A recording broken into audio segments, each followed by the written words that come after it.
Kesilişte kim birinci жүрөт?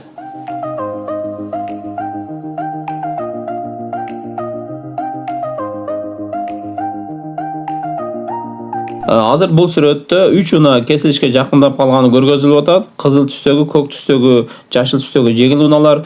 Анан суроо кесилиште ким биринчи жүрөт деген суроо болуп атат. Аны билиш үчүн биз эмне кылабыз? Дайыма белгиге карайбыз. Көк түстөгү жеңил унаанын оң тарабында кандай белги? Жол бер деген белги турат. Демек, жол бер деген белги тургандан кийин көк түстөгү жеңил унаа экинчи даражалуу жолдо экен.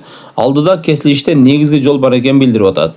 Төмөн жактагы доска табличканы карагыла. Ошол доска табличкада кара сызык менен негизги жолдун багыты көргөзүлүп атат. Негизги жол кызыл унаа тараптан чыгып туруп, анан кийин жогору карай кеткен. Ошондо бул жерде негизги жолдо бир гана кызыл унаа экен. Ал эми көк түстөгү жеңил унаа менен жашыл түстөгү жеңил унаа экинчи даражалуу жолдо. Ошондо кесилиште ким биринчи жүрөт? Албетте негизги жолдо турган кызыл унаа жүрөт. Кесилиште ким биринчи жүрөт деген суроого ошондо кызыл унаа деген жооп тура болду. Көңүл бурганыңыздар үчүн чоң рахмат.